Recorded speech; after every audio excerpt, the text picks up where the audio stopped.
The bruise on my arm was still throbbing where my son had gripped me, dragging me out of my own front door in nothing but a thin nightgown. "Get out. Go to a nursing home," he had screamed, leaving me shivering on the damp grass at 2 a.m.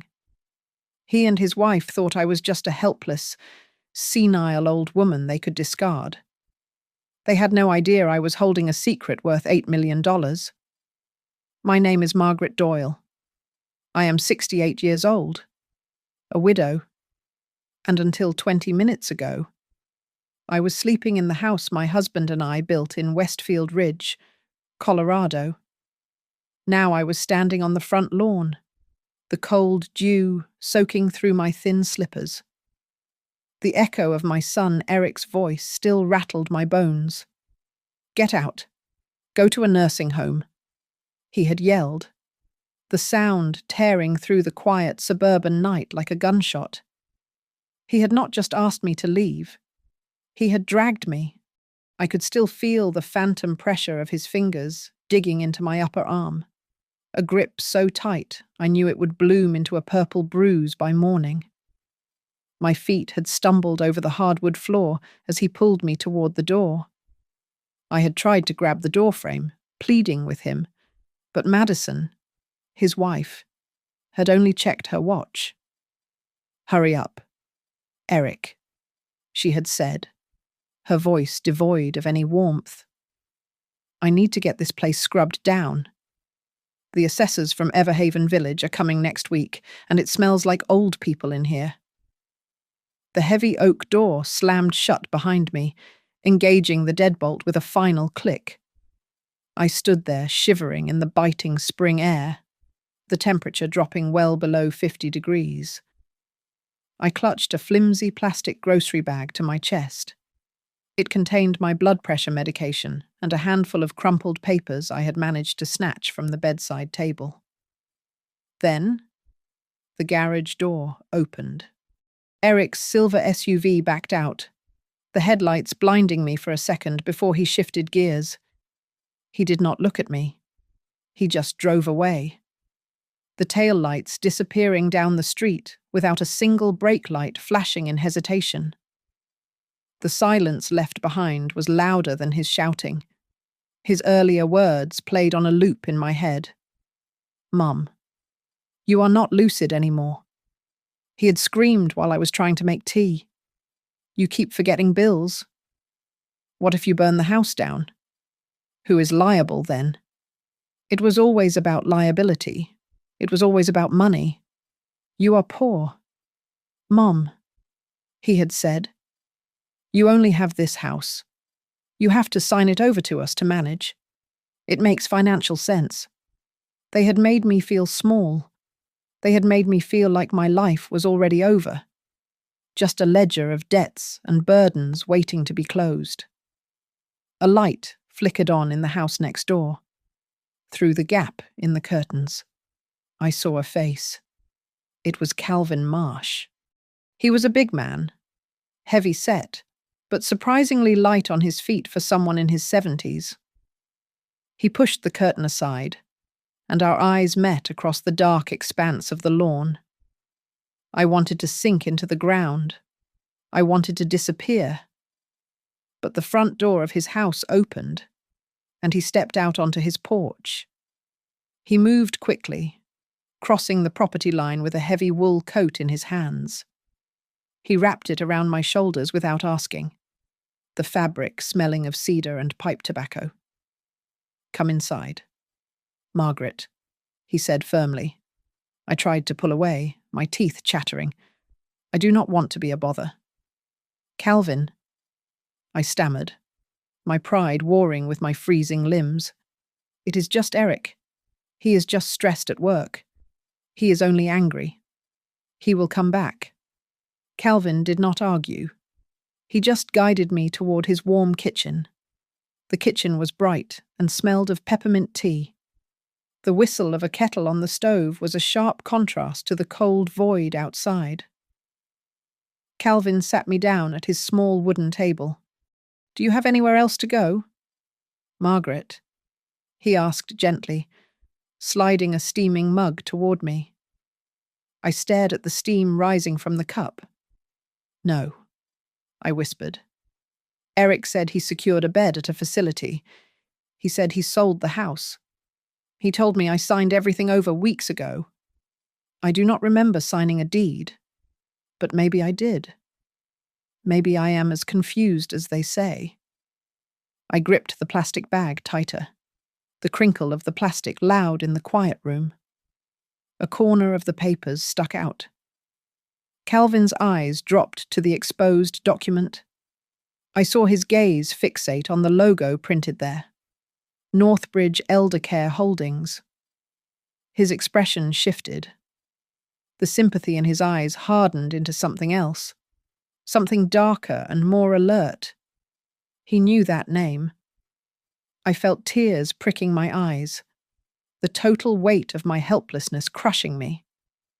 I was a 68-year-old woman in a borrowed coat with nowhere to sleep. But then Calvin leaned forward, his voice low and serious. "Mrs. Doyle, I think there is someone you need to call tonight. We need to do it right now, before they have a chance to do anything else. It feels like a lifetime ago, but it was only this morning that I stood in front of my vanity mirror, smoothing down the front of my simple black dress. The woman staring back at me had silver hair and deep lines etched around her mouth, but her eyes were sharp. I was 68 years old, and I was preparing to go to the 30th anniversary celebration of Northbridge Eldercare Holdings, to the new staff. I was just a retiree, a relic from the old days who received a token pension. They did not know I had given nearly 40 years of my life to that company, starting as a floor nurse and working my way up to regional management before I decided to retire quietly. I liked being understated. I liked living simply. I looked around the bedroom, my eyes tracing the crown moulding Liam and I had installed ourselves. We bought this land in Westfield Ridge when it was nothing but dirt and potential. Liam mixed the concrete for the foundation by hand. We ate beans on toast for 3 years to pay for the lumber. When Liam died in a construction accident when Eric was only 10, this house became our fortress. It was just Eric and me against the world. I worked double shifts to keep him in good schools, and he used to promise me that he would take care of me forever. We were a team. But then he met Madison. She was beautiful. I could not deny that. But her eyes always seemed to be calculating the value of everything in the room. The conversations at Sunday dinner shifted from family news to investment opportunities and dead capital. Slowly, my home stopped being a home in their eyes. It became an asset that was being wasted on one old woman. I remembered the first time the arguments started. They were small at first. Madison brought over a man she called a financial advisor, a slick man who smelled of too much cologne. He talked about reverse mortgages and equity release. I had politely declined, but Madison's smile had been tight. Then came my knee replacement surgery 6 months ago. That was when the real pressure began. I was groggy from the anesthesia and heavy painkillers, lying in my hospital bed, when Madison appeared with a stack of documents. She had told me they were just insurance forms, standard procedure to handle the co-payments. I remembered the pen feeling heavy in my hand. I remembered the lines of text swimming before my eyes. I remembered Eric standing by the window, refusing to look at me while Madison guided my hand to the signature line. I had felt a prick of unease then, a sense that I was signing away something more than just insurance rights. But I trusted them. Eric was my son. The memory shifted to last week. Eric sat at my kitchen table, his voice low and devoid of the warmth I used to know. "Mom, you have to understand," he had said. "Medical costs are skyrocketing. You are becoming a burden we cannot afford. The Bellevue Oaks facility is very good. We have already paid the deposit. He made me feel small. He made me feel like a parasite feeding off his future. I snapped back to the present, the warmth of Calvin's kitchen contrasting with the chill in my heart. I set the mug of tea down, my hand trembling. Maybe Eric is right, I whispered, staring into the dark liquid. Maybe I am losing my mind. Calvin. I forget things. I cannot remember what I signed that day in the hospital. Maybe I really did agree to sell the house. Maybe I'm just a confused old woman who needs to be managed. Calvin watched me over the rim of his own cup. His expression was unreadable, but his voice was steady. Margaret, do you recall ever signing a document that explicitly mentioned transfer of all assets or power of attorney? I shook my head slowly. I do not know. I trusted them. Calvin leaned back, the wooden chair creaking under his weight. Before I retired, I was an internal auditor for several private healthcare corporations, he said, his voice dropping an octave. I spent 30 years looking at books that did not add up. I have seen this pattern before. Margaret, the sudden urgency to move a parent into a facility, the rush to liquidate property, the isolation. It is a pipeline. They separate the elderly from their assets, and by the time anyone notices, the money is gone, and the patient is too medicated to complain. I felt a cold shiver that had nothing to do with the night air. I looked at Calvin, really looked at him, and saw not just a neighbor, but a man who knew exactly how these gears turned. If I am as poor as Madison says, I whispered, the realization forming slowly in my mind. If I really have nothing but this old house and a few $1,000s in savings, why are they so desperate? Why did they need to throw me out tonight? Calvin nodded slowly. Exactly. People do not risk kidnapping charges and elder abuse for pennies. If they are this aggressive, it is because there is something worth taking. And they are terrified you are going to figure out what it is before they can get their hands on it. You need to call Joanna Pike, Calvin said, pushing a yellow legal pad across the table toward me. The name hit me like a splash of cold water. Joanna Pike was the attorney who had represented the nursing staff in a class action lawsuit against Northbridge Eldercare over unpaid overtime 15 years ago. She was a bulldog in a skirt suit, a woman who terrified upper management. I stared at the phone Calvin had placed in front of me. I cannot do that, I whispered, my hand hovering over the device. If I get a lawyer involved, it makes it real. It means I am declaring war on my own son. He might lose his job. He might go to jail. I cannot be the one to do that to him. Calvin leaned forward, his large frame casting a shadow over the table. Margaret, look at yourself. You are sitting in a neighbor's kitchen in your nightclothes because your son threw you out like garbage. Do you want to spend the rest of your life in a 4-bedroom with strangers, staring at a ceiling tile, having signed away your home without knowing it? Or do you want to at least read the paperwork yourself? The image of the nursing home, the smell of antiseptic and despair, was enough to steel my spine. I picked up the phone. Joanna Pike answered on the 3rd ring, her voice husky with sleep but instantly alert. She listened as I recounted the events of the night, the shouting, the bruise on my arm, and the claim that Eric had sold the house. When I finished, there was a heavy silence on the line. Margaret, Joanna said slowly, you are telling me Eric claims to have sold the house. Yes, I said. He said I signed the deed over weeks ago. That is impossible, Joanna said, her voice sharpening. Did you dissolve the Doyle Care Trust? The words cut through the fog of my confusion. The Doyle Care Trust. I had not thought about those words in years. Suddenly, a memory from 12 years ago resurfaced. It was during a period of heavy overtime at Northbridge.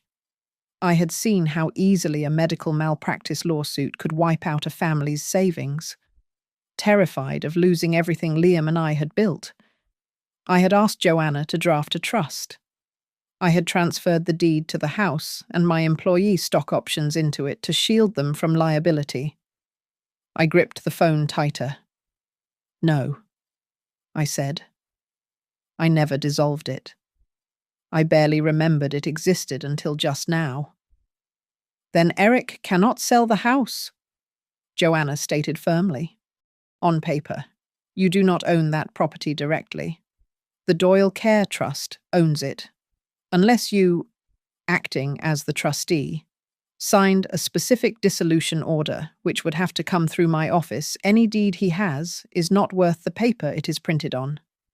Calvin, who had been listening, opened a laptop on the kitchen counter. He navigated to the Redwood County Property Assessor's website. He typed in my address. I held my breath as the page loaded. There it was, in black and white pixels. Owner of record, the Doyle Care Trust. Relief washed over me, so intense it almost made me dizzy. Eric had not sold the house. He could not sell the house. But then, the relief curdled into a cold, hard knot of dread. If they thought they could sell it, if they were this confident, what exactly had I signed in that hospital room? If they could not get the house legally, they must have forged a medical power of attorney. They were trying to declare me incompetent so they could take control of the trust as my guardians. We need to move fast, Joanna said. Be at my office in Harbour Heights at 9 o'clock tomorrow morning. Bring Calvin. Do not speak to Eric. Do not answer your phone. Calvin hung up the phone for me. He looked at the clock on the microwave. It is 3 in the morning. Margaret, you cannot go back there. My grandson is away at college. His room is clean. Take the bed. I looked at this man, a neighbour I had barely spoken to for 20 years, offering me a sanctuary when my own son had offered me the street. Tears finally spilled over, hot and fast. Thank you, was all I could manage.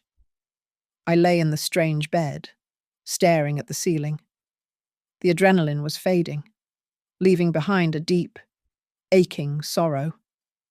I thought about Eric's face in the car window before he drove away.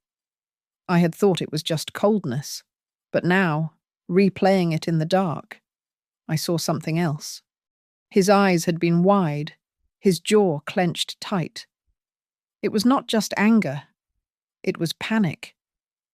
He looked like a man who was being hunted, a man who had made a promise to someone dangerous and was running out of time to keep it.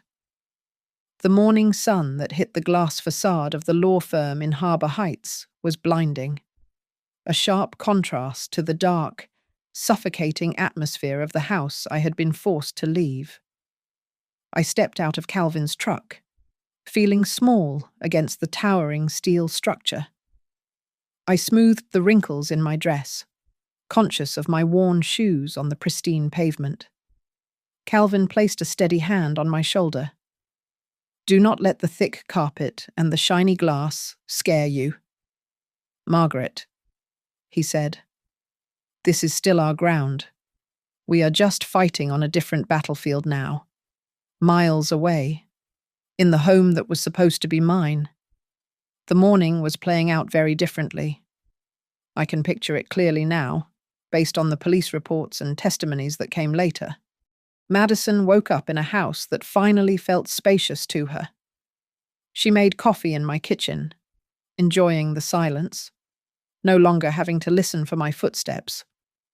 She checked her phone and saw an email from a realtor named Tyler. He was eager. promising to have the listing up within the week. She must have felt like she had won the lottery. Back in the high-rise, the elevator ride made my stomach lurch. Joanna Pike met us in the lobby. She was older than I remembered. Her hair cut into a sharp bob, but her energy was just as formidable. She gave me a brief, firm hug before ushering us into a conference room that overlooked the city. She wasted no time.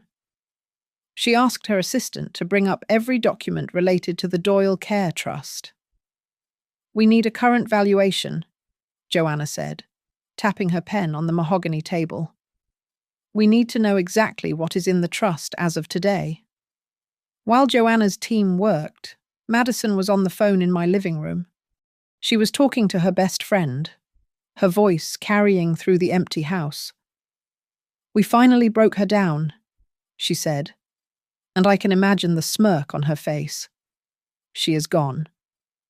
We are going to sell this mess, pay off the credit cards, and clear the loans. Once the check clears, I am buying that new car." She was not grieving a lost relationship. She was celebrating a cash injection. She was desperate for money, and I was just an obstacle she had removed.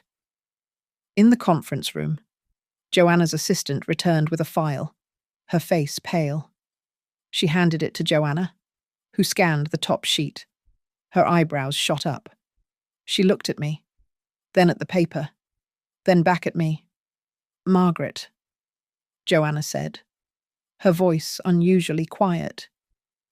"Did you know that Northbridge Eldercare was acquired by a private equity firm last year?" I shook my head. "I stopped following the company news years ago.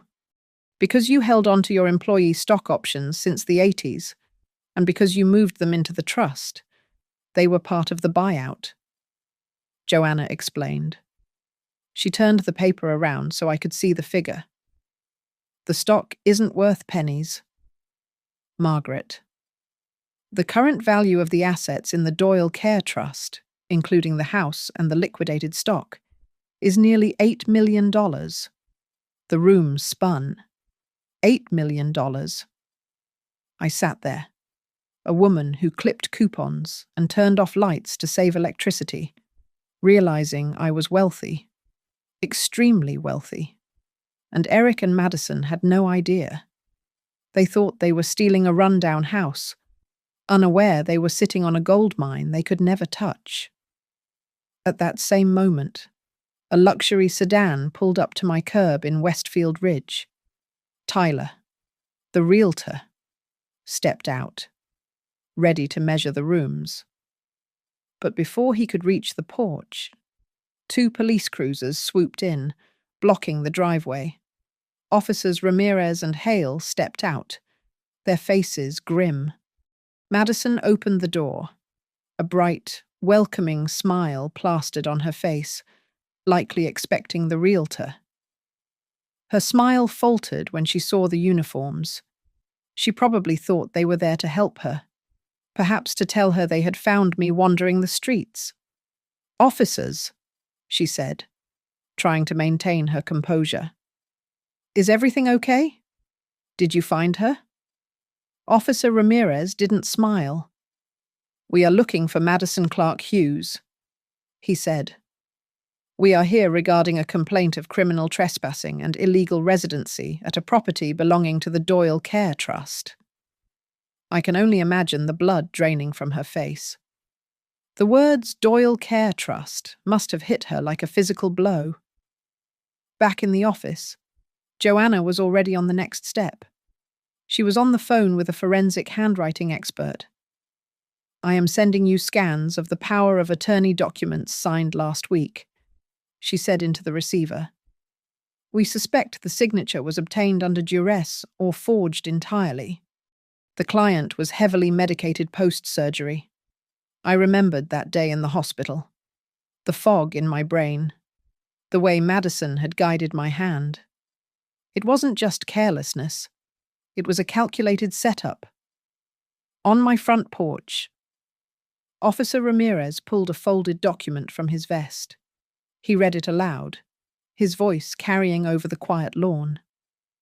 "We have a sworn affidavit from the trustee alleging that you and Eric Doyle have utilized a fraudulent power of attorney to attempt the involuntary commitment of Margaret Doyle and are attempting to liquidate assets you have no legal claim to." Madison stood frozen in the doorway of the house she thought she had conquered, watching her victory crumble in the face of 2 police officers and a legal reality she never saw coming. Joanna sat across from me, her posture rigid as she laid out the legal reality of my situation. "In the state of Colorado," she explained, "what had happened to me was not just a family dispute. It fell under the statutes for crimes against at-risk adults." She used terms like undue influence, caretaker neglect, and financial exploitation. She told me that if we could prove they had intentionally isolated me to seize my assets, the penalties would be severe.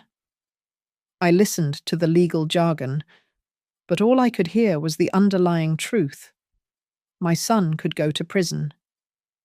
Then came the report from the forensic document examiner. Joanna slid a high-resolution scan across the polished mahogany table. It was the medical power of attorney and the consent form for permanent residency at Bellevue Oaks Nursing Center. The signature at the bottom read, "Margaret Doyle," but the examiner had circled the strokes in red ink. The report noted that while the signature appeared shaky, the pen pressure was uniform and heavy, suggesting it was drawn slowly by someone trying to mimic the tremor of an elderly hand, rather than written naturally. It was a forgery. A wave of relief washed over me first. I was not crazy. I had not signed my life away in a moment of senility. But that relief was instantly replaced by a crushing weight in my chest. Beside the forged signature was the line for the legal representative. It was signed by Eric. He had not just been a passive observer while Madison plotted. He had validated the lie. He had looked at that fake signature and put his name next to it, certifying that it was mine. That betrayal hurt more than the physical bruise on my arm. Joanna did not give me time to dwell on the heartbreak. She introduced me to Lila Weston, a private investigator she frequently used. Lila was a woman in her 50s, with short, steel-grey hair and the no-nonsense demeanor of a former financial crimes detective. Her job was to follow the money. "People do not commit felonies for fun," she said flatly. "We need to know why they are so desperate." Lila worked with terrifying speed. By the early afternoon, she had accessed credit reports and public records that painted a grim picture. Madison was drowning. She had 6 credit cards maxed out to their limits, personal loans with high interest rates, and a car payment she had missed for 3 months. But the smoking gun was a series of communications Lila had uncovered between Madison and a company called Red Peak Wellness Partners. It sounded like a healthcare provider. But Lila explained it was a shell company, a broker for patient referrals. Lila laid a printout on the table. It was a contract. Madison had agreed to an incentive program. If she successfully admitted a patient to Bellevue Oaks for a minimum of 18 months, and if that patient's assets were successfully transferred to their affiliated management partners, Madison would receive a referral bonus. The amount was $60,000. I felt bile rise in my throat. My daughter-in-law had sold me. She had traded my freedom and my home for $60,000 to pay off her shopping debts. Then Lila opened her laptop to show us one last thing. It was footage from the security camera inside my own home, dated a month ago. It was the day I fell down the stairs. Everyone had said I was clumsy, that my feet had just given out. But the video showed something else. I was walking down the steps, holding the railing. Madison was walking right behind me, carrying a laundry basket. As I took a step, she moved. It was subtle, but she shifted the basket, bumping into my hip at the exact moment my weight was transferring. It was not an accident. She had watched me fall, paused for a second to check if I was moving, and then started screaming for help. Joanna leaned forward, her voice dropping to a whisper. "Margaret, you need to understand this. This is not just about them wanting the house. They were willing to physically harm you to expedite this process.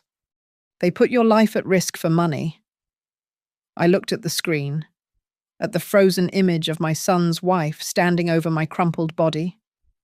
I looked at the forged signatures that my son had endorsed. The last shred of maternal protection I felt for Eric withered and died in that cold conference room. I was not a mother protecting a wayward child anymore. I was a survivor facing a predator. I reached for the pen Joanna held out to me. My hand was trembling, but this time it was not from fear or age. It was from a cold, focused rage. I signed the engagement letter authorizing Joanna and Lila to take full legal action. I hereby authorize the pursuit of all necessary legal remedies to protect the Doyle Care Trust and to seek damages from any parties involved in my abuse. I said aloud, my voice steady. I was done being the victim. It was time to make them pay. Lila Weston returned from her undercover visit to Bellevue Oaks with a digital recorder and a grim expression. She had posed as a wealthy niece looking for a placement for a difficult aunt, and the facility director had been all too eager to impress her. On the grainy audio recording, his voice was smooth as he explained their partnership with Red Peak Wellness Partners. He admitted they specialized in expediting admission for seniors whose families could not handle them, often bypassing standard wait lists for a premium fee. Lila told us she had lingered in the hallway near the administrative office and heard an intake coordinator mention my name. They were treating me like a done deal. One staff member had said the Doyle file was in the final stage of approval, and they were just waiting on the medical confirmation of cognitive decline from the family physician to seal the court order. The net was tightening, and it was catching people I had trusted for decades. Joanna issued a subpoena for my medical records from Dr. Evans, the general practitioner I had seen for 20 years. When the files arrived, we found recent additions to my chart. There were vague notes about signs of confusion and possible early-onset dementia, yet there were no records of any cognitive tests being performed, no memory assessments, no neurological scans, just words typed into a computer that could strip me of my rights. Lila and Joanna went to his clinic immediately. When Dr. Evans tried to hide behind patient confidentiality and medical judgment, Lila played a voicemail she had recovered from Madison's phone records. It was Madison's voice, sugary and persuasive, suggesting that a generous donation could be made to the doctor's favorite charity fund if the paperwork for Bellevue was expedited. Faced with the recording, Dr. Evans crumbled. He admitted he had accepted the promise of money to falsify the notes. The betrayal hit me harder than the cold wind had the night before. But Calvin had his own confession to make. He sat in Joanna's office, wringing his hands, and told me that weeks ago he had seen Madison crushing something into my evening herbal tea through the kitchen window. He told me about the time I had collapsed on the porch a month ago. He had called 911, but Eric had come out and cancelled the ambulance, telling the dispatchers I was just being dramatic and needed to sleep it off. They had been drugging me. They were manufacturing the symptoms of the dementia they claimed I had. Then my phone rang. It was Eric. The police had evidently brought him in for questioning regarding the trespassing complaint. His voice was shaking so hard I could barely understand him. "Mum, I am so sorry," he stammered. "I did not know it would go this far. Madison told me it was for the best. She said you needed help." He was crying, but it was the weeping of a child caught with his hand in the jar, not a man taking responsibility. He blamed Madison for everything. She pushed him. She made the appointments. She contacted the realtor. I listened to him sob, and for the first time in my life, I did not feel the urge to comfort him. I felt only a cold clarity. I interrupted his excuses with a single question. Eric, tell me what you know about the Doyle Care Trust. There was a long silence on the other end of the line. The what? He asked, his voice filled with genuine confusion. I mean the trust. Mom, I know you have the house and Dad's pension. But what trust he had no idea. He truly believed I was a poor, old woman with nothing but a house to liquidate. He had destroyed our family, risked prison, and agreed to drug his own mother for the price of a bungalow in the suburbs, completely unaware that he was heir to a fortune worth millions. Joanna signaled for me to end the call. We had one more piece of evidence to review. Lila projected a spreadsheet of my bank transactions onto the wall. She had flagged a series of cash withdrawals from the supplementary credit card I had given Madison for grocery emergencies. The dates lined up perfectly with the days I had been hospitalized for my knee surgery, while I was lying in a hospital bed, helpless and in pain. Madison had been at a casino 40 miles away, draining my account $500 at a time. It was not just a grand conspiracy, it was petty, common theft, committed by the people who were supposed to protect me. Cornered animals bite, and my daughter-in-law was no exception. With the police asking questions and a lawyer stripping away her defenses, Madison decided that if she could not win in the legal system, she would win in the court of public opinion. She did not hide. Instead, she went on the offensive. She contacted Kelsey Moore, a local television reporter known for her tear-jerking segments on community issues, and sold her a story that was almost perfect in its deception. We watched it live in Calvin's living room. I sat on the edge of the sofa, my hands gripping the fabric until my knuckles turned white. On the screen, Madison sat on my floral couch, the one I had bought with Liam 30 years ago, dabbling at her eyes with a tissue. She looked exhausted, her makeup done carefully to suggest sleepless nights spent worrying about a loved one. It is just so hard, Madison said to the camera, her voice trembling. We love Margaret, but she is a danger to herself and the whole neighborhood. She has left the gas stove on twice this month. Last week, she almost drove her car into a neighbor's fence. We are just a middle-class family. We are drowning in debt trying to care for her. But she refuses to sell that old, crumbling house to pay for the 24-hour professional care she desperately needs. She is stubborn, and it is going to get someone killed. Then came the images. They flashed a photo of me taken a month ago, right after I had fallen down the stairs, or rather, been pushed. In the picture, my hair was a mess. My eyes were unfocused from the pain medication, and I looked frail and confused. It was a snapshot of a woman at her lowest point, presented to the world as proof of my permanent state. The humiliation was a physical blow. I felt naked, stripped of my dignity before the entire city. The worst part was that she was using grains of truth to build her mountain of lies.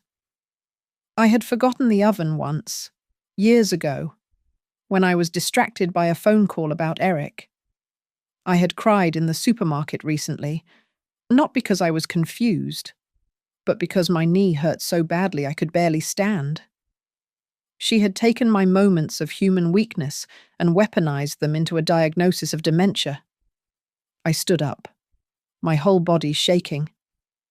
I need to call the station, I said, reaching for the phone. I need to tell them she is lying. I can go on air. I can speak. Calvin put a hand on my arm, but it was Joanna who stopped me. Her voice was sharp, cutting through my panic. Sit down.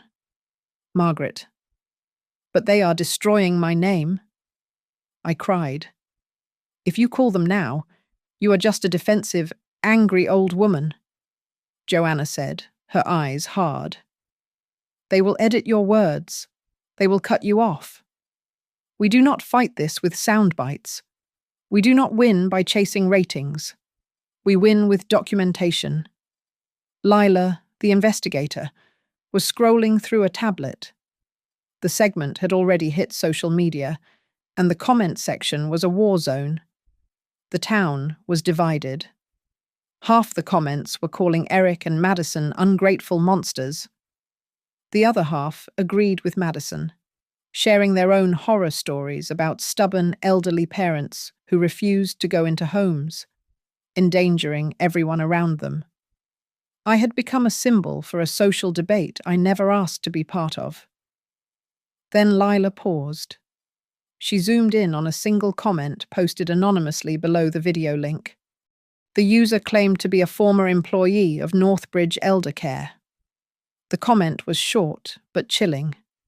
It read, "If this is the Mrs. Doyle I think it is, then this town is severely underestimating who they are dealing with. She is not a victim." It was the first crack in their narrative. Someone out there remembered who I used to be before I was just Eric's mother. Joanna walked over to the television and turned it off, silencing Madison's sobbing face.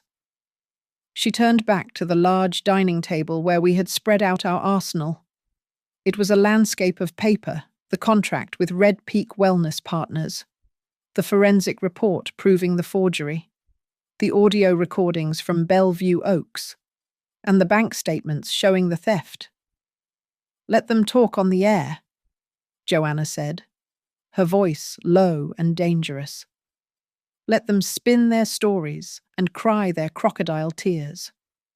We will do our talking in court."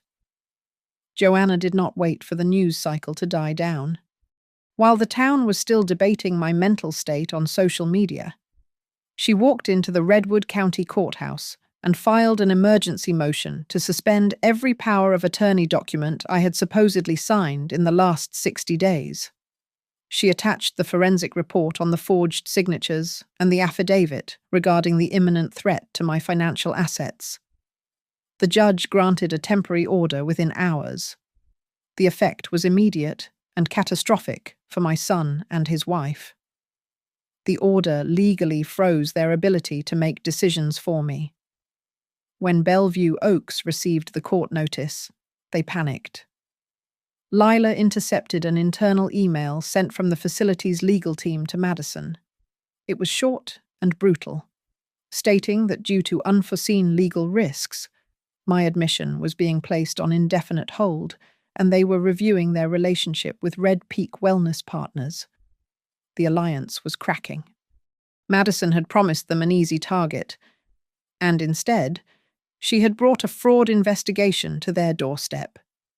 In the safety of Calvin's dining room, Lila began assembling our war chest of witnesses. We had Calvin, of course.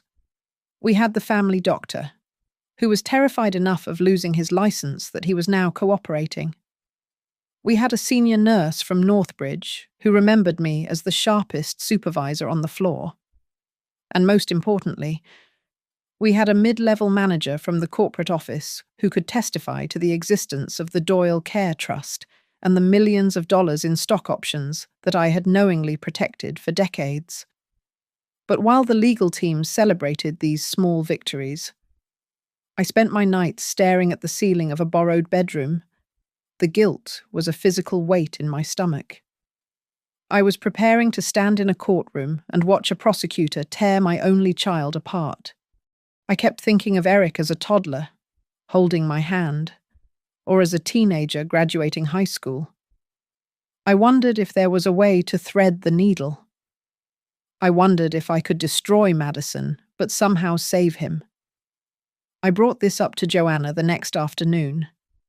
She looked at me over the rim of her glasses, her expression softening, but her voice remaining firm. Margaret, I need you to listen to me. There is a difference between mercy and legal responsibility. Eric drove the car. Eric spoke to the doctor. Eric signed the admission papers as your guardian. And Eric spent the money from your credit cards. He is not a bystander. He is a participant. If you try to shield him now, you destroy the credibility of the entire case. You cannot be half abused. It was Calvin who helped me make peace with it. Later that evening, he sat with me on the porch. He told me about his own daughter, a story I had never heard.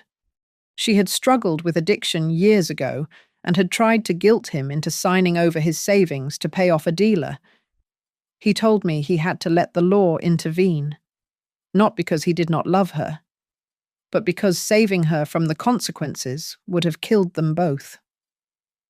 Let the court do the dirty work. Margaret, he said gently, you can still be his mother in your heart, but in that courtroom, let the judge be the judge. The stakes were raised again when we received notice of representation for the defense. Madison had hired Brent Cordero. My stomach turned when I heard the name. He was a lawyer who cared more about cameras than case law, a man who turned every trial into a reality show. It confirmed that they were not going to settle quietly. They were going to make this a spectacle. Joanna was unfazed. In fact, she seemed energized. If Cordero wants a show, we will give him facts, she said. She prepared a counter-media package to be filed with the court. It contained a simple, easy-to-digest summary of the Doyle Care Trust and the history of my career. It was designed to kill the narrative of the naive, senile old lady before Cordero could even open his mouth. We were proving that I was a woman who had managed complex medical assets for 40 years, not someone who got confused by a gas bill. On the morning of the hearing, I stood in front of the full-length mirror in Calvin's guest room. I was wearing a simple navy blue dress I had bought years ago for a board meeting. I looked at the woman in the reflection. I saw the lines on her face and the silver in her hair, but I also saw the steel in her spine. I took a deep breath and practiced the words I knew I would need to say. I am not a senile old woman, I whispered to the glass. I am a woman who spent her life building a sanctuary for the elderly, and I will not let anyone abuse me or anyone else ever again. I straightened my collar, picked up my purse, and walked out the door to face my son. The air in courtroom 3 was thick enough to choke on. The gallery was packed with reporters who had been feeding on the story Madison had spun on the evening news, and the atmosphere was heavy with curiosity and judgment. To them, I was likely just a prop in a family tragedy, a confused old woman who needed to be saved from herself. Brent Cordero, the lawyer representing my son and daughter-in-law, stood up.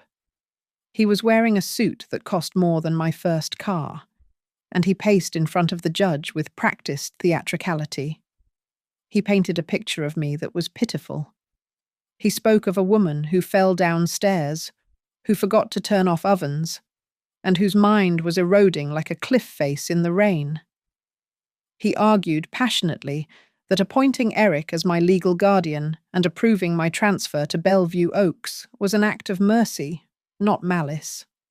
Then it was Joanna's turn. She did not pace. She stood still, anchoring the room with her calm. She did not talk about my memory. She talked about money. She introduced the existence of the Doyle Care Trust. The room went silent as she laid out the complexity of the assets I had been managing alone for the last decade. She detailed the stock options, the dividend reinvestment plans, and the tax filings. A woman who cannot remember to turn off a stove does not successfully manage a portfolio worth $8 million, Joanna said, her voice cutting through Cordero's rhetoric like a scalpel. To back this up, a senior manager from Northbridge Eldercare took the stand. He looked at me with respect, not pity. He told the court about the quarterly meetings where I, a woman in her 60s, had grilled the board on safety protocols and fiscal responsibility. A gasp rippled through the room when he revealed that the very model of the asset protection trust I used was something I had proposed to the company years ago. I saw Madison sink lower in her chair. The narrative of the helpless widow was unraveling. Calvin was next. He sat in the witness box, looking uncomfortable in a tie but unwavering in his truth. He recounted the night on the lawn. He repeated Eric's words verbatim. "Get out. Go to a nursing home." He mimicked the cruelty in Eric's tone so perfectly that I saw my son's face flush a deep crimson. When Cordero tried to dismiss Calvin as a meddling neighbor with a grudge, Calvin simply looked at the judge and said he was just a man who knew the difference between a son and a predator. The momentum shifted violently when Dr. Evans, our family physician, took the stand. He tried to maintain his professional facade, talking about patient safety and cognitive decline. But Joanna was ready. She played the recording of Madison offering a donation to his charity fund. She produced the emails from Red Peak Wellness Partners urging him to complete the paperwork. Under the fluorescent lights. The doctor broke.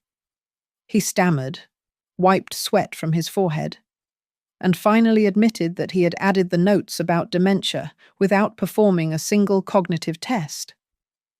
Then came the financial evidence. Lila projected a timeline onto the court monitors. On one side were the dates of my knee surgery hospitalization. On the other side were ATM security photos. They showed Madison, wearing designer sunglasses, withdrawing the daily maximum from my emergency credit card at a casino 40 miles away from my hospital bed. The silence in the gallery was replaced by angry whispers. Eric stared at the table, refusing to look at the screen. But the final blow was yet to come. Joanna called Eric to the stand. He looked like a ghost, pale and shaking. Joanna asked him a single, devastating question. "Did you know about the contract that promised a $60,000 bonus if your mother was admitted to Bellevue Oaks for a minimum of 18 months? Eric looked at Madison, then at me, then at the judge. He tried to speak, cleared his throat, and tried again. Madison told me it was just a cost support program. He whispered, his voice barely audible. She said it was standard. But you knew there was money involved in locking your mother away, didn't you? Joanna pressed. Yes. Eric breathed. The judge did not need to hear any more. He banged his gavel, the sound echoing like a gunshot. He issued a temporary ruling immediately. He denied the petition for guardianship with prejudice. He declared that I was fully competent to manage my own affairs. But he did not stop there. He looked over his glasses at the defense table and stated that due to the alarming nature of the testimony, he was referring the entire file to the district attorney's office for an immediate investigation into elder abuse and financial fraud. I looked at Madison, who was now trembling, and then at my son. We had won the battle. But as the bailiff moved toward them, I knew the war was just beginning. It took 4 months for the case of the state versus Madison Clark Hughes and Eric Doyle to reach the criminal docket. The courtroom felt colder this time. The curiosity of the civil trial had been replaced by the sterile, heavy atmosphere of criminal justice. Madison sat at the defense table, but the perfectly coiffed woman who had cried on television was gone. In her place was a gaunt figure with hollow cheeks and eyes that darted around the room like a trapped animal. Her lawyer, Brent Cordero, was uncharacteristically quiet. He knew the mountain of evidence Joanna and Lila had handed to the prosecutor was insurmountable. The prosecutor did not waste time with theatrics. He laid out the case like a masonry wall, brick by heavy brick. He displayed the contract with Red Peak Wellness Partners. He played the audio of Madison bribing Dr. Evans. He showed the video of her bumping me on the stairs, a clip that made the jury audibly gasp. He presented the forensic analysis of the forged power of attorney. But the room truly fell silent when a state financial investigator took the stand with a new discovery. It turned out I was not the first, 5 years ago, in a neighboring state. Madison had been the primary caregiver for an elderly aunt. That aunt had been swiftly moved into a state facility, and Madison had drained her savings accounts before the poor woman passed away. That case had been closed due to a lack of evidence, but now it established a terrifying pattern. My daughter-in-law was a predator who viewed the elderly as a harvestable crop. Then came the moment that broke my heart for the final time. Eric took the stand. He was weeping before he even sat down. Under questioning, he collapsed. He admitted that he had trusted Madison blindly because it was easier than standing up to her. He admitted to signing papers he had not read because she told him it was for my medical benefit. But he could not deny the greed. He admitted to taking money from my accounts to play the stock market and pay off his truck. The defense tried to paint him as a victim of manipulation, a simple man led astray by a wicked wife. The prosecutor offered him a lifeline. If he allocated full blame to the mastermind and testified against her, they would recommend a lighter sentence. I watched my son look at his wife, then at the potential prison term facing him. He chose himself. He signed the plea agreement right there on the record. Madison exploded. She stood up, screaming that Eric was a coward. She yelled that the system was rigged to believe old ladies who were just acting for sympathy. The prosecutor waited for her to finish, then calmly played the clip of her TV interview where she called me a danger to the neighborhood. Immediately after, he projected an internal email she had sent to Red Peak, referring to me as the stubborn old cash cow that she was about to cash in for the $60,000 bonus. The silence that followed was absolute. The closing argument was brief but razor sharp. "This is not about a family dispute," the prosecutor said, looking directly at the jury. "This is a business model. It is a scheme that relies on turning our parents and grandparents into commodities, stripping them of their rights with a signature and a lie. Mrs. Doyle is not the only victim. She is just the first one who stood up in time." The verdict was swift. Madison was found guilty on all counts. She was sentenced to 10 years in state prison, ordered to pay full restitution, and permanently banned from working in any field related to the care of vulnerable populations. Eric received a suspended sentence and 5 years of probation, which included mandatory financial counseling and 2,000 hours of community service specifically in geriatric care programs. I walked out of the courthouse into the blinding afternoon sun. The reporters were there, shouting questions. But I walked past them. I stood under the shade of an old oak tree near the parking lot. Calvin stood silently by my side, with Joanna and Lila flanking us like sentinels. I watched as the transport van carrying Madison drove away, taking her to a cell that would be much smaller than the home she had tried to steal. I looked at the van until it disappeared. "They thought I was weak," I said softly. The words meant only for myself. They thought I would forget. They thought I would stay silent. But old people like me have seen too much of this world to be afraid of the truth anymore. I turned my back on the courthouse and walked toward Calvin's car. I did not know what the future held, but as I walked, I felt the clean, sharp air of freedom fill my lungs. Justice had been served, but the price was a scar I would carry for the rest of my days. Thank you so much for listening to my story. I would love to know where you are tuning in from, so please leave a comment below and share your thoughts on the verdict.